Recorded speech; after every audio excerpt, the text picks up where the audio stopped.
러시아의 마지막 황제 부부는 총살당하는 그 순간까지도 서로의 손을 놓지 않았습니다.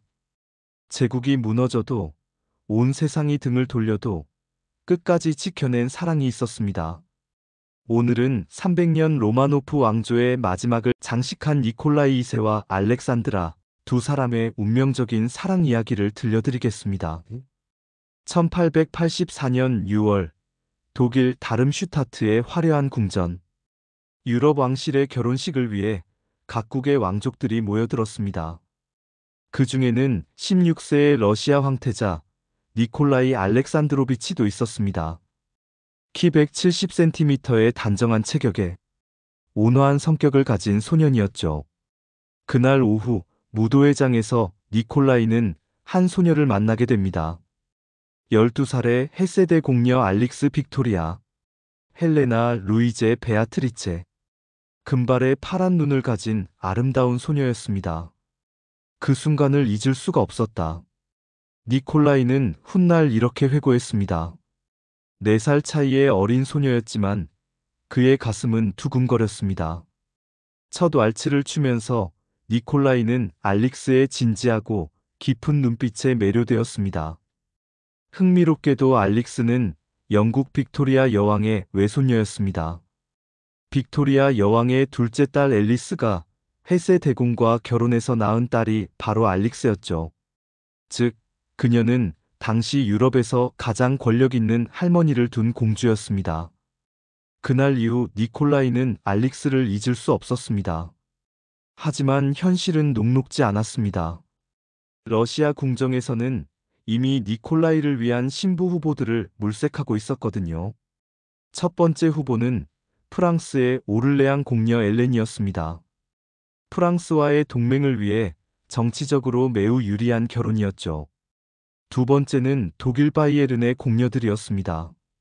그런데 니콜라이는 완강히 거부했습니다. 알릭스가 아니면 안 됩니다. 아버지 알렉산드르 3세는 화가 났습니다. 내 개인적인 감정 때문에 러시아의 국익을 포기할 셈이냐? 더 큰 문제가 있었습니다. 알릭스는 독일 루터교도였습니다. 러시아 황후가 되려면 반드시 러시아 정교회로 개종해야 했는데 당시 종교 개종은 단순한 문제가 아니었습니다.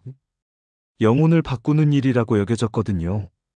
1889년부터 1894년까지 5년간 두 사람은 비밀스럽게 편지를 주고받았습니다. 니콜라이는 영어로 편지를 썼고 알릭스는 독일어와 영어를 섞어서 답장했습니다. 내 사랑하는 알릭스, 당신 없이는 하루도 살 수 없습니다. 니콜라이의 편지는 점점 간절해졌습니다. 알릭스도 마찬가지였습니다. 니키, 당신을 생각하면 가슴이 아파요. 언제쯤 우리가 함께할 수 있을까요?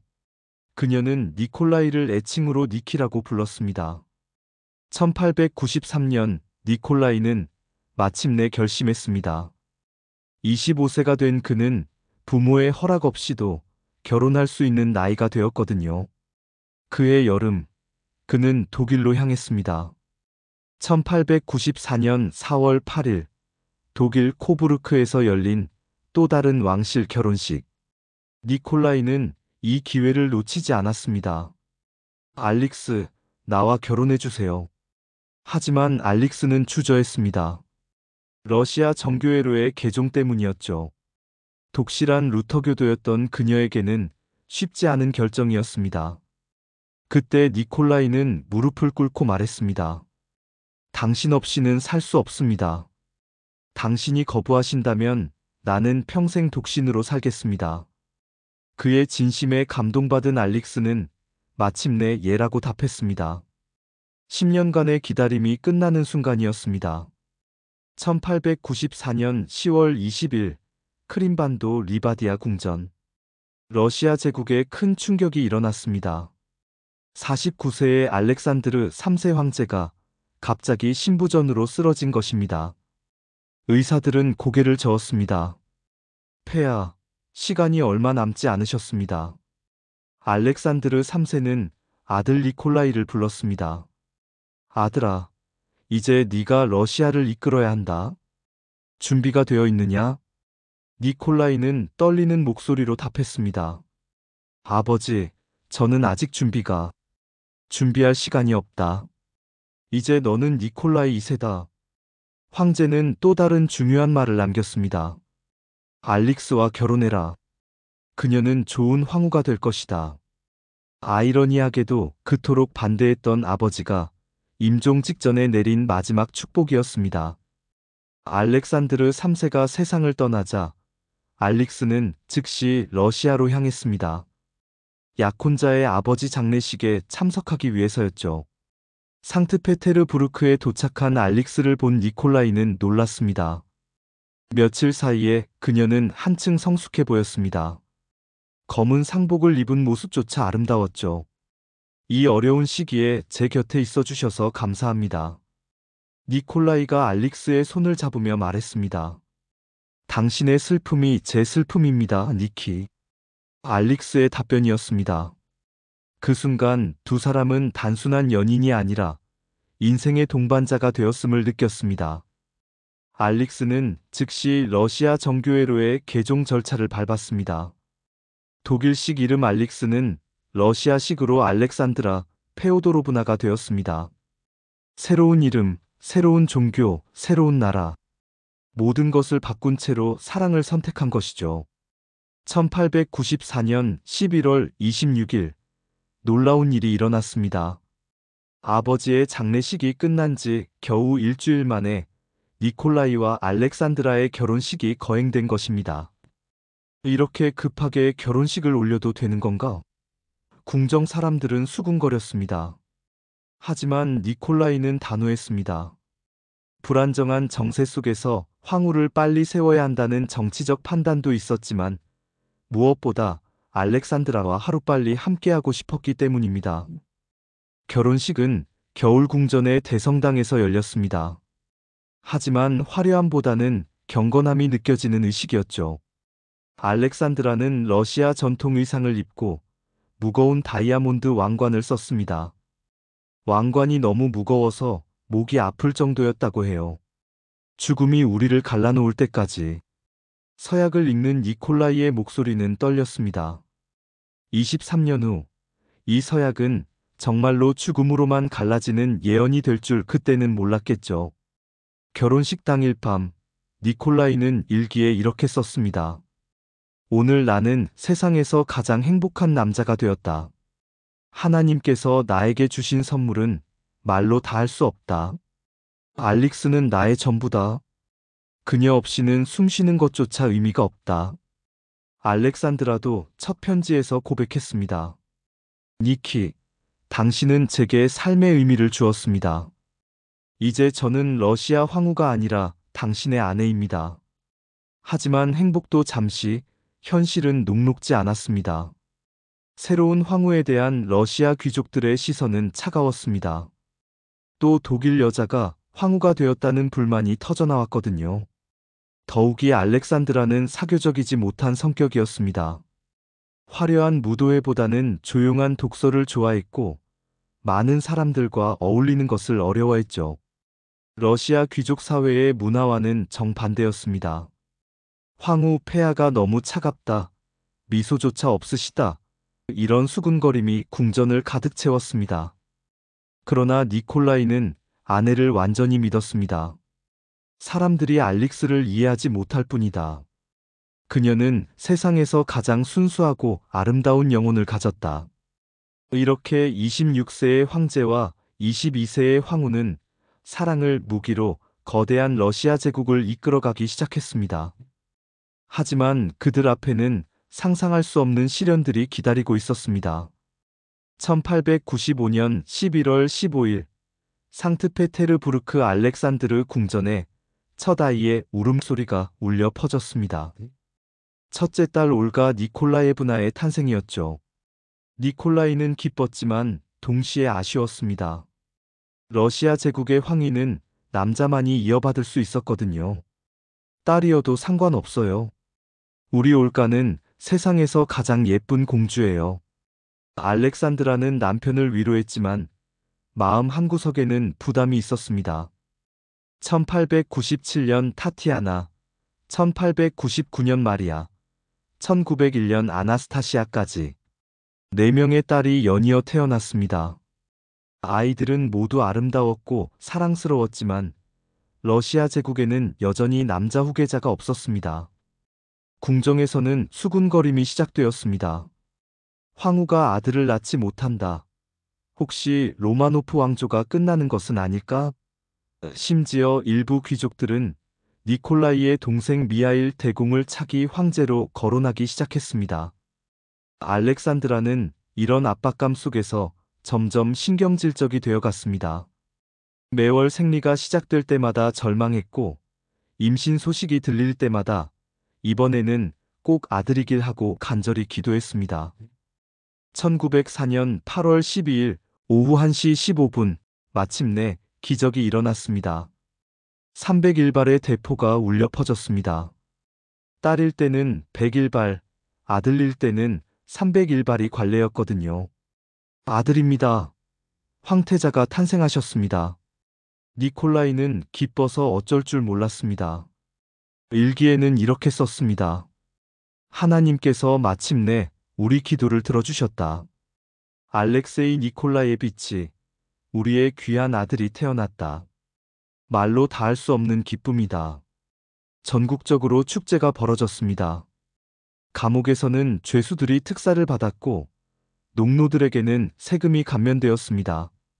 러시아 제국 전체가 황태자 탄생을 축하했죠. 알렉산드라는 마침내 완전한 어머니가 되었다고 느꼈습니다. 10년간의 결혼 생활 동안 받았던 압박과 스트레스가 한순간에 사라지는 것 같았습니다. 하지만 행복도 잠시였습니다. 1904년 9월 말 알렉세이가 태어난 지 6주가 지났을 때였습니다. 유모가 기저귀를 갈다가 소스라치게 놀랐습니다. 배꼽에서 피가 멈추지 않는 것이었죠. 궁정의사 예부겐이 보트킨이 급히 불려왔습니다. 진찰 결과는 충격적이었습니다. 혈우병이었습니다. 이럴 수가. 알렉산드라는 주저앉았습니다. 혈우병은 빅토리아 여왕 가문의 저주였습니다. 빅토리아 여왕의 아들 레오폴드가 혈우병으로 죽었고 그 후손들 중 남자들이 계속 이 병에 걸렸거든요. 그리고 알렉산드라도 그 혈통이었습니다. 혈우병은 피가 응고되지 않는 유전병입니다. 작은 상처로도 출혈이 멈추지 않아 생명이 위험해질 수 있죠. 특히 관절 내 출혈이 일어나면 극심한 고통을 겪게 됩니다. 제가 아들에게 죽음의 유전자를 물려준 겁니다. 알렉산드라는 자책했습니다. 어머니로서의 죄책감이 그녀를 짓눌렀죠. 니콜라이와 알렉산드라는 이 사실을 철저히 비밀에 붙였습니다. 황태자의 병이 알려지면 로마노프 왕조의 권위가 무너질 것이 뚜렷했기 때문입니다. 알렉세이는 조금만 넘어져도 큰 사고로 이어질 수 있었습니다. 1912년 사냥 여행 중에는 배에서 뛰어내리다가 사타구니에 뇌출혈이 일어나 의식을 잃기도 했습니다. 의사들은 이번이 마지막 일 수도 있습니다 라고 말할 정도였죠.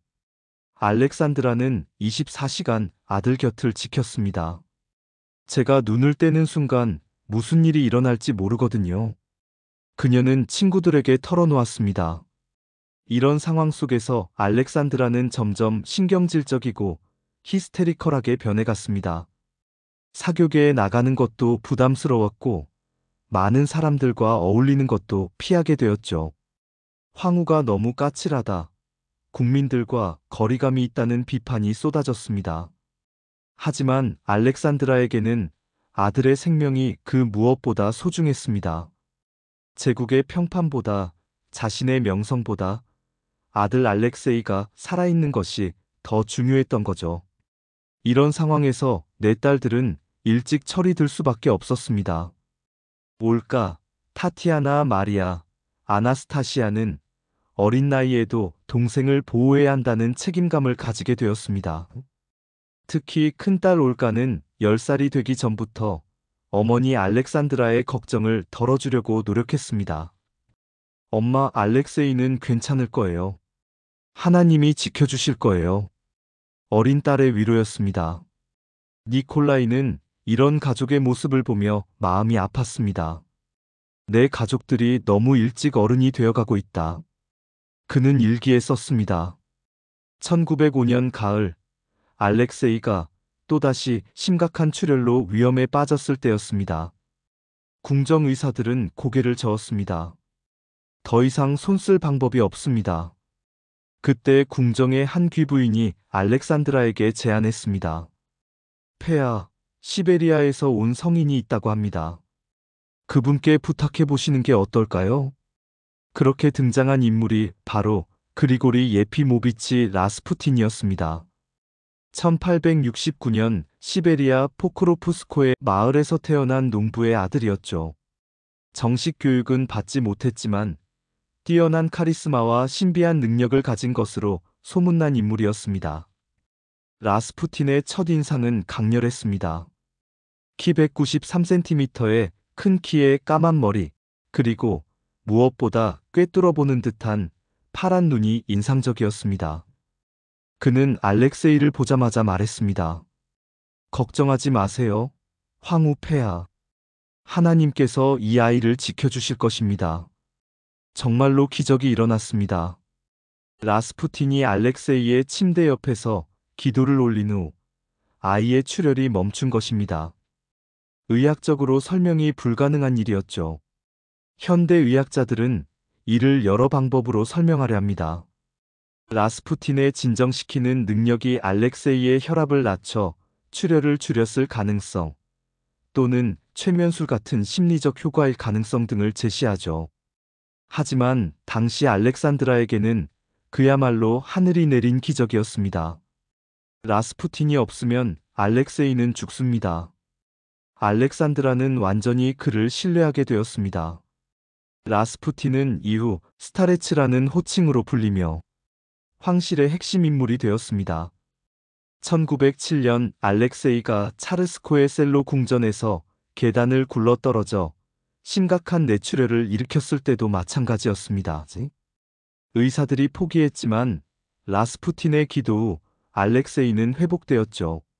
문제는 라스푸틴의 영향력이 의료 분야를 넘어서기 시작했다는 것입니다. 알렉산드라는 점차 모든 일을 라스푸틴과 상의하게 되었습니다. 정부 요직 인사부터 정책 결정까지 그의 의견을 구했죠. 이 사람을 장관으로 임명하는 게 좋겠습니다.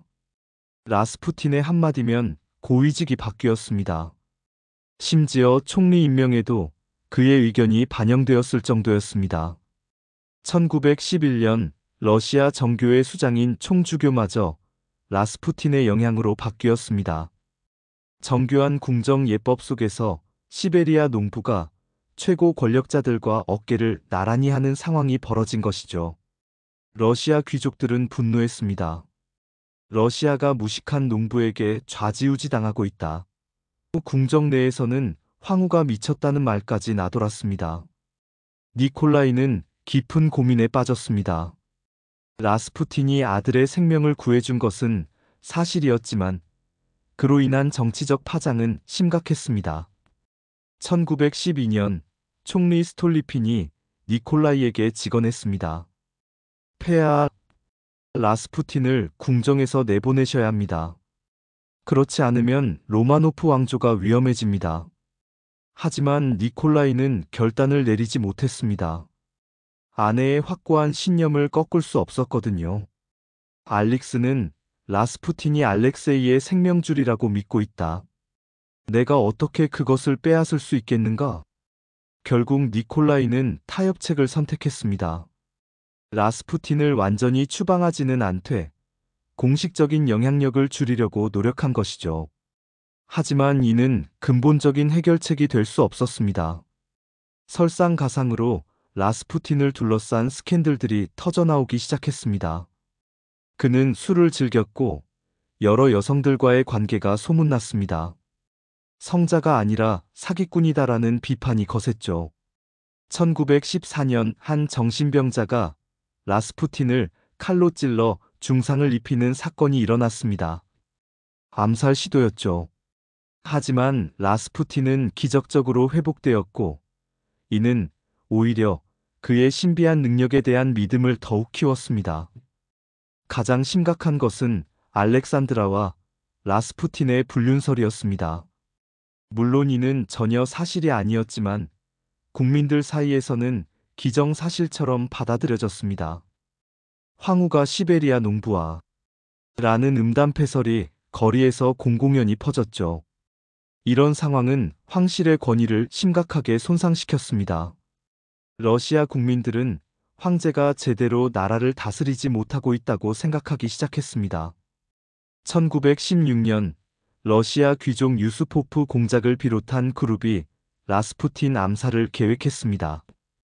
그들은 라스푸틴을 제거해야 러시아가 산다고 믿었거든요. 12월 29일 밤 라스푸틴은 유수포프 공작의 저택으로 초대받았습니다. 그곳에서 독이 든 와인과 케이크를 먹었지만 죽지 않자 총으로 쏘고 강물에 던져버렸습니다. 라스푸틴의 죽음 소식을 들은 알렉산드라는 절망했습니다. 이제 알렉세이는 누가 지켜줄 것인가? 하지만 때는 이미 늦었습니다. 라스푸틴으로 인한 황실의 신뢰 추락은 돌이킬 수 없는 지경에 이르렀고 혁명의 불씨는 이미 타오르고 있었습니다. 1914년 6월 28일 사라예보에서 오스트리아 황태자 부부가 암살당했습니다. 한 달 후 유럽 전체가 전쟁의 소용돌이에 휘말렸죠. 러시아도 예외가 아니었습니다. 니콜라이 2세는 마지막까지 전쟁을 피하려 노력했습니다. 독일 황제 비렐름 2세와는 사촌 사이였거든요. 두 사람은 윌리, 니키라고 부르며 친근하게 지냈던 사이였습니다. 윌리, 우리가 정말 전쟁을 해야 하는가? 유럽이 피바다가 될 텐데. 니콜라이는 마지막 전보를 보냈습니다. 하지만 이미 돌이킬 수 없는 상황이었죠. 1914년 8월 1일 독일이 러시아에 선전포고를 했습니다. 니콜라이는 겨울궁전 발코니에서 수십만 명의 시민들 앞에 섰습니다. 러시아의 명예를 지키기 위해, 형제 슬라브 민족을 위해 우리는 싸울 것입니다. 국민들은 열광했습니다. 우라! 황제 폐하 만세! 하지만 이 열광이 얼마나 오래 갈지는 아무도 예상하지 못했습니다. 초기에는 승리에 대한 기대가 컸습니다. 러시아군은 동프로이센으로 진격했고 오스트리아군을 상대로도 승승장구했죠. 하지만 1914년 8월 탄넨베르크 전투에서 러시아 제2군이 전멸당하면서 상황이 급변했습니다. 15만 명의 러시아군 중 13만 명이 사상자가 되었습니다. 이는 러시아 역사상 최악의 군사적 참패 중 하나였죠. 1915년 8월 니콜라이는 충격적인 결정을 내렸습니다. 직접 최고 사령관이 되어 전선으로 가겠다는 것이었습니다. 폐하 안 됩니다. 총리와 장관들이 만류했습니다. 황제가 직접 지휘하시다가 패배하면 황실의 권위가. 하지만 니콜라이는 단호했습니다. 내 병사들이 죽어가는데 내가 궁전에만 있을 수는 없다. 러시아 황제로서 나는 전선에 나가야 한다. 알렉산드라는 남편을 붙잡았습니다. 니키, 당신까지 잃으면 나는 어떻게 살아요? 알렉세이는 어떻게 하고요? 하지만 니콜라이의 의지는 꺾이지 않았습니다. 니콜라이가 전선으로 떠난 후 알렉산드라는 사실상 러시아를 다스리게 되었습니다. 하지만 그녀에게는 치명적인 약점이 있었습니다. 독일 출신이라는 태생적 한계였죠. 독일 스파이가 러시아를 망치고 있다. 이런 소문이 거리에 퍼지기 시작했습니다. 설상가상으로 알렉산드라의 형제들은 독일군 장교로 복무하고 있었습니다. 러시아와 전쟁 중인 독일의 장교 말이죠. 알렉산드라는 이런 의혹을 해소하기 위해 필사적으로 노력했습니다. 궁전을 병원으로 만들어 부상병들을 직접 간병했고 딸들과 함께 간호사 훈련도 받았습니다. 나는 러시아 황후입니다. 러시아를 사랑합니다. 그녀는 눈물을 흘리며 말했습니다. 하지만 민심은 돌아서고 있었습니다. 1916년 상트페테르부르크에서는 빵이 부족해지기 시작했습니다. 전쟁으로 인한 경제 파탄이 시작된 것이죠. 전선 상황은 더욱 심각했습니다. 니콜라이는 용기는 있었지만 뛰어난 군사 지휘관은 아니었습니다. 1916년 브루실로프 공세에서는 잠깐의 성공을 거두었지만 전체적으로는 패배가 계속되었죠. 1914년부터 1917년까지 러시아군 사상자는 약 200만 명에 달했습니다. 거의 모든 가정에서 아들이나 아버지를 잃었죠. 전선에서 돌아온 병사들은 처참한 이야기를 전했습니다. 총알도 없고 대포도 없고 심지어 신발도 없었습니다. 한 병사의 증언이었습니다. 우리는 맨발로 독일군 기관총을 향해 돌격했어요. 니콜라이는 이런 소식을 들을 때마다 가슴이 미어졌습니다. 내가 무능해서 내 백성들이 죽어가고 있다. 그는 알렉산드라에게 보내는 편지에 이렇게 썼습니다. 1917년 2월 페트로그라드는 말 그대로 아비규환이었습니다. 빵을 사려는 사람들의 긴 줄이 거리를 가득 메웠고 추위에 떨며 기다리다 지친 시민들의 불만이 폭발 직전이었습니다. 빵을 달라. 전쟁을 끝내라. 황제는 물러가라. 시위대의 함성이 거리에 울려 퍼졌습니다. 알렉산드라는 궁전에서 이 모든 상황을 지켜보며 절망했습니다.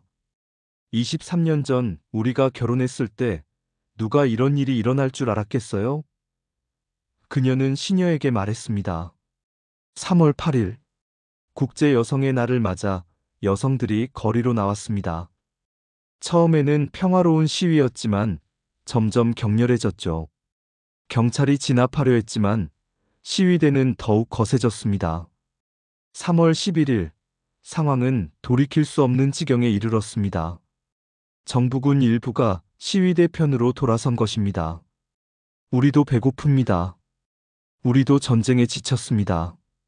병사들이 총을 내려놓고 시위대와 함께 행진했습니다.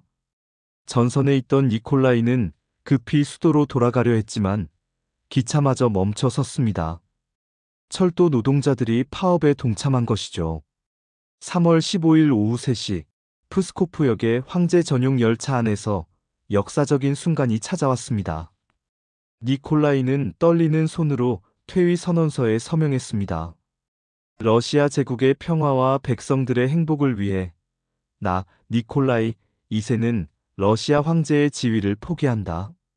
300년간 지속된 로마노프 왕조가 막을 내린 순간이었습니다. 니콜라이는 일기에 이렇게 썼습니다. 주변의 모든 사람들이 나를 배신했다. 하지만 나는 러시아를 사랑한다. 러시아가 평화를 찾기를 기도한다. 1917년 3월 22일 차르스코의 셀로 궁전에 임시정부 대표들이 도착했습니다. 이제 니콜라이와 알렉산드라는 더 이상 폐하가 아니었습니다. 그들은 시민 로마노프가 되었죠. 이제 당신들은 임시정부의 보호하에 있습니다. 케렌스키 임시정부 수반이 차갑게 말했습니다. 보호라고 했지만 사실상 가택연금이었습니다. 놀라운 것은 이런 절망적인 상황에서도 가족들의 결속이 더욱 단단해졌다는 것입니다. 권력을 잃자 오히려 진정한 가족이 된 것이죠. 니콜라이는 매일 일기를 썼습니다. 오늘도 알릭스와 아이들과 함께 산책했다. 이상하게도 마음이 평온하다. 황제였을 때보다 행복할지도 모르겠다. 알렉산드라도 마찬가지였습니다. 니키, 우리가 이렇게 많은 시간을 함께 보낸 적이 있었나요? 권력을 잃었지만 당신을 더욱 사랑하게 되었어요. 가택연금 상태에서 황제 일가는 평범한 가정처럼 지냈습니다. 니콜라이는 직접 장작을 패고 눈을 치웠습니다. 황제가 육체 노동을 하는 모습을 본 경비병들은 놀라워했죠. 저분이 정말 러시아 황제였나? 경비병 중 한 명이 동료에게 속삭였습니다. 그냥 평범한 아저씨 같은데. 알렉산드라는 직접 요리를 하고 바느질을 했습니다. 23년간 수백 명의 하인들에게 둘러싸여 살았던 황후가 이제는 직접 집안일을 하는 것이었죠. 하지만 그녀는 불평하지 않았습니다. 딸들도 마찬가지였습니다. 올가, 타티아나, 마리아, 아나스타시아는 서로 돌아가며 집안일을 도왔습니다. 특히 올가와 타티아나는 어머니를 많이 도왔죠. 엄마, 우리는 괜찮아요. 우리에게는 가족이 있잖아요. 둘째 타티아나가 어머니를 위로했습니다. 혈우병을 앓던 알렉세이도 이상하게 건강이 좋아졌습니다. 궁전에서의 스트레스가 사라지자 오히려 활기를 되찾은 것이죠. 13세가 된 알렉세이는 아버지와 함께 정원에서 뛰어놀며 평범한 소년의 모습을 보였습니다. 아빠, 저 나무 위에 올라가도 돼요? 알렉세이가 니콜라이에게 물었습니다. 예전 같으면 알렉산드라가 안 돼. 라고 소리쳤을 텐데, 이제는 그냥 지켜보며 미소 지었습니다. 조심하렴, 내 아들아. 라스푸틴이 죽은 후에도 알렉세이가 건강하다는 것을 확인한 알렉산드라는 비로소 마음의 짐을 덜었습니다. 하나님이 우리 아들을 직접 지켜주고 계시는구나. 1917년 8월 14일, 황제 일가는 시베리아 토볼스크로 이송되었습니다. 임시정부는 안전상 이유라고 했지만 사실은 페트로그라드에서 벌어지는 정치적 혼란으로부터 격리시키려는 의도였죠. 기차 여행은 4일간 계속되었습니다. 창문에는 커튼이 쳐져 있어 밖을 볼 수 없었지만 가족들은 오히려 여행을 즐기는 듯 했습니다. 마치 소풍 가는 것 같아요. 막내딸 아나스타시아가 웃으며 말했습니다. 16세의 아나스타시아는 가족 중에서 가장 낙천적인 성격이었죠. 니콜라이는 아내의 손을 잡으며 말했습니다. 알릭스, 우리 함께라면 어디든 괜찮아. 시베리아든 어디든. 토볼스크에 도착한 황제 일가는 총독 관저에 거주하게 되었습니다. 궁전에 비하면 초라했지만 가족끼리 지내기에는 충분했죠. 니콜라이는 매일 아침 일찍 일어나 체조를 했습니다. 그리고 아이들과 함께 러시아어, 역사, 지리를 공부했죠. 황제에서 가정교사가 된 것입니다. 아빠가 가르쳐 주니까 더 재미있어요. 마리아가 말했습니다. 니콜라이는 딸들에게 러시아 역사를 들려주며 이렇게 말했습니다. 러시아는 위대한 나라다. 비록 우리는 실패했지만 러시아는 반드시 다시 일어날 것이다. 알렉산드라는 일기를 쓰며 시간을 보냈습니다. 1917년 10월 15일. 오늘도 평온한 하루였다. 니키와 아이들과 함께하는 이 시간이 내게는 가장 소중하다. 황후였을 때보다 행복할지도 모르겠다. 1918년 4월, 볼셰비키가 권력을 잡으면서 상황이 급변했습니다. 레닌의 지시로 황제 일가는 예카테린부르크로 이송되었습니다. 이번에는 왜 이사를 가는 거예요? 알렉세이가 물었습니다. 니콜라이는 아들을 안으며 말했습니다. 아마 더 안전한 곳으로 가는 것 같구나. 하지만 그의 목소리에는 불안감이 묻어 있었습니다. 예카테린부르크의 이파티에프 하우스는 이전보다 훨씬 삭막했습니다. 창문에는 하얀 페인트가 칠해져 밖을 볼 수 없었고 24시간 감시가 이어졌습니다. 그럼에도 가족들은 서로를 의지했습니다.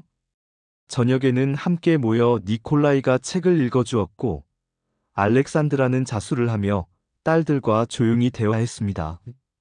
1918년 4월부터 7월까지 마지막 3개월 동안 니콜라이와 알렉산드라의 사랑은 더욱 깊어졌습니다.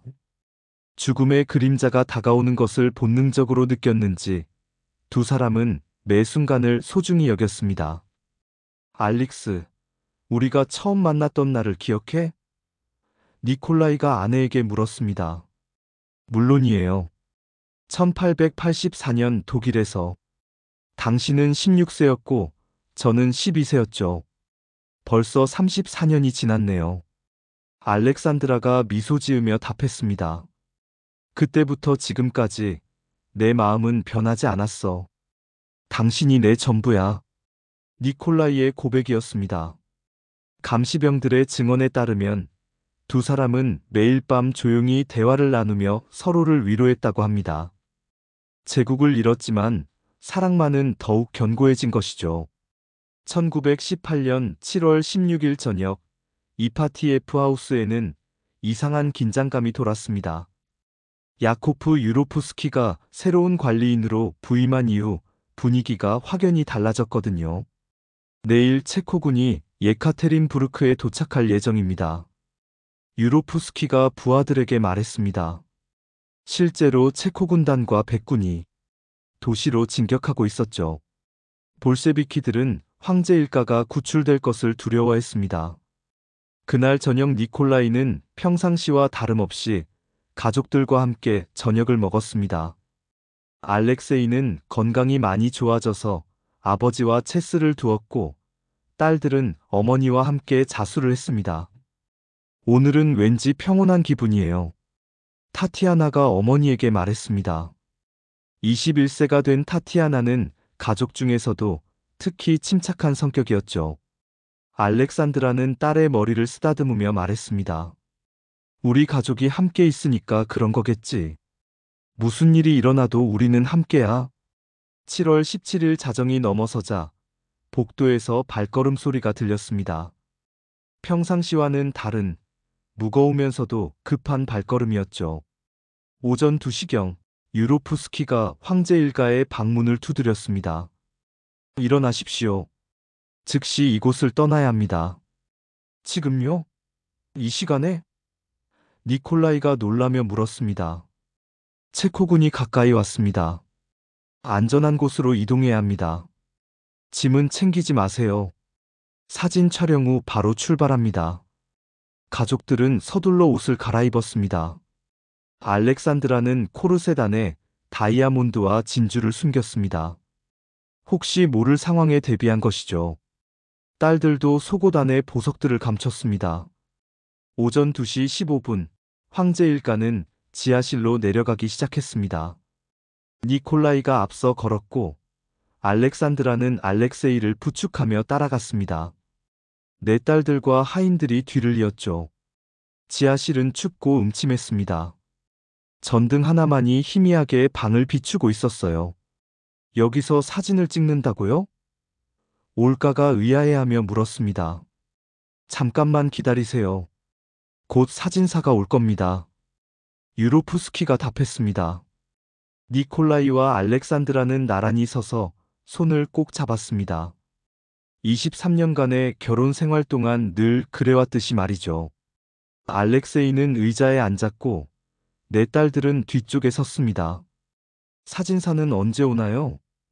니콜라이가 물었습니다.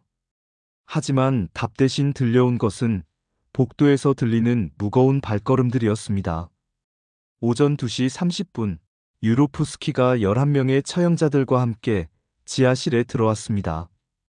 그들 손에는 리볼버와 총이 들려 있었죠. 니콜라이 알렉산드로비치 로마노프. 유로프스키가 차가운 목소리로 말했습니다. 당신의 친척들이 당신을 구하려 하고 있습니다. 하지만 인민은 당신을 처형하기로 결정했습니다.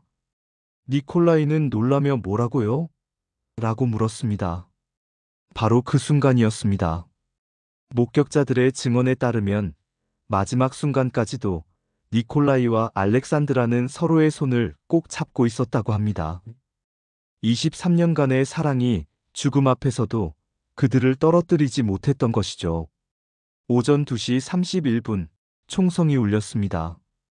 첫 번째 총탄은 니콜라이의 가슴을 관통했습니다. 그는 즉시 쓰러졌지만 마지막 순간까지 알렉산드라의 손을 놓지 않았습니다. 딸들의 비명소리가 지하실을 가득 메웠습니다. 아빠, 엄마. 하지만 총성은 계속되었습니다. 놀랍게도 딸들은 쉽게 죽지 않았습니다. 그들이 코르셋 안에 숨긴 보석들이 총탄을 막아낸 것이죠. 처형자들은 당황했고 지하실은 아수라장이 되었습니다. 11분간의 끔찍한 시간이 흘렀습니다. 마침내 모든 것이 끝났을 때 지하실은 고요해졌습니다. 시신들은 처음에 깊은 숲속 폐광에 버려졌습니다. 하지만 1979년 소련 시대에 발견되었고 1991년 소비에트 연방이 붕괴된 후 DNA 검사를 통해 신원이 확인되었습니다. 2000년 러시아 정교회는 니콜라이 2세 일가를 성인으로 시성했습니다. 순교자로 인정한 것이죠. 현재 그들은 상트페테르부르크의 페트로파블롭스크 요새 성당에 나란히 안장되어 있습니다. 니콜라이와 알렉산드라의 관은 나란히 놓여 있어서 마치 평생을 함께했던 것처럼 영원히 함께하고 있습니다. 니콜라이 2세와 알렉산드라의 이야기는 100년이 넘은 지금도 우리에게 감동을 줍니다. 왜 그럴까요? 그들은 권력을 잃었을 때 비로소 진정한 부부가 되었기 때문입니다. 황제와 황후였을 때는 국가적 의무와 정치적 부담에 짓눌려 살았지만 평범한 시민 로마노프가 되었을 때는 순수한 남편과 아내, 아버지와 어머니가 될 수 있었습니다. 진정한 사랑은 조건이 없습니다. 니콜라이는 권력을 잃고 목숨까지 위험한 상황에서도 알릭스와 함께라면 어디든 괜찮다고 말했습니다. 알렉산드라도 당신과 함께하는 이 시간이 황후였을 때보다 행복하다고 고백했죠. 함께하는 사람이 있다면 어떤 시련도 견딜 수 있습니다. 시베리아 유배지에서 감옥 같은 이파티에프 하우스에서도 가족이 함께 있어서 웃을 수 있었습니다. 13세 알렉세이가 우리에게는 가족이 있잖아요 라고 말했던 것처럼 말이죠. 마지막까지 서로의 손을 놓지 않은 사랑. 총성이 울리는 그 순간까지도 두 사람은 손을 잡고 있었습니다. 34년간의 사랑이 죽음조차 이길 수 있음을 보여준 것입니다. 여러분도 긴 인생을 살아오시면서 많은 것들이 변하는 것을 보셨을 겁니다. 건강도 재산도 지위도 모두 변할 수 있습니다. 하지만 진정으로 사랑하는 사람과의 인연만은 세월이 흘러도 변하지 않습니다. 배우자에 대한 사랑, 자녀들에 대한 마음, 가족에 대한 애정. 이것이야말로 인생에서 가장 소중한 보물이 아닐까요? 니콜라이와 알렉산드라가 우리에게 남긴 마지막 메시지는 이것입니다. 권력은 한순간이지만 사랑은 영원하다. 제국은 무너졌지만 사랑은 영원했다. 니콜라이 2세와 알렉산드라, 러시아 마지막 황제 부부의 34년 사랑 이야기였습니다. 오늘 이야기는 어떠셨나요? 혹시 여러분도 니콜라이와 알렉산드라처럼 평생을 함께한 소중한 분이 계신가요? 아니면 젊은 시절 잊지 못할 첫사랑의 추억이 있으시나요? 댓글로 여러분의 사랑 이야기를 들려주세요. 어떤 이야기든 소중합니다. 50년 된 부부의 사랑 비법이든 할머니 할아버지의 로맨스든 여러분의 경험이 다른 시청자분들에게도 큰 감동이 될 것입니다.